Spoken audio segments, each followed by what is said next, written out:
रात का सन्नाटा चारों ओर फैला हुआ था। बारिश की बूंदें खिड़की पर गिरकर एक अनोखी ध्वनि उत्पन्न कर रही थीं। अनिल अपने कमरे में बैठा कुछ पुराने दस्तावेजों को खंगाल रहा था। अचानक उसकी नज़र एक पुराने पीले पड़ चुके कागज पर पड़ी। यह कागज उसके दादा के जमाने का था और उस पर एक गुप्त नक्शा बना हुआ था। अनिल को याद आया कि उसके दादा हमेशा एक बड़े खजाने के बारे में बातें करते थे, जिसे उन्होंने छुपा रखा था। यह नक्शा शायद उसी खजाने का था। अनिल ने अपने दोस्त रवि को बुलाया और दोनों ने मिलकर उस नक्शे का अध्ययन करना शुरू किया।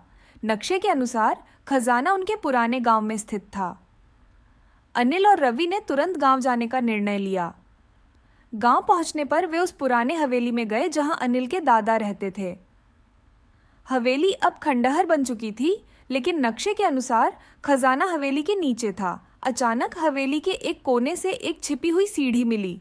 दोनों ने धीरे धीरे सीढ़ियों से नीचे उतरना शुरू किया। सीढ़ियों के अंत में एक बंद दरवाजा था। अनिल ने जैसे ही दरवाजा खोला, एक रहस्यमयी गंध और अंधेरा उन दोनों के सामने आ गया। भीतर प्रवेश करने पर उन्हें एक बड़े कक्ष में कई पुरानी चीजें मिलीं। कक्ष के बीच में एक पुराना तिजोरी रखा था। तिजोरी पर एक जटिल ताले लगा हुआ था। अनिल और रवि ने मिलकर ताले को खोलने की कोशिश की, लेकिन ताला बहुत मजबूत था। तभी उन्हें पीछे से किसी की आवाज सुनाई दी।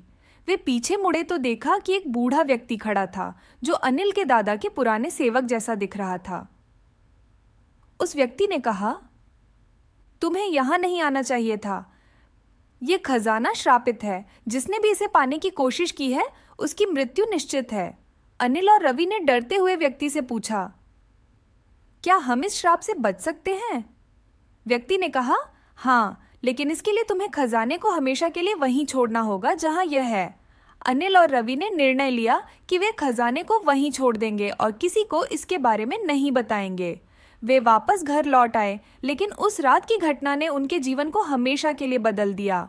वे अब भी नहीं जानते कि क्या खजाना सचमुच श्रापित था या नहीं, लेकिन उन्होंने इसे फिर कभी खोजने की कोशिश नहीं की।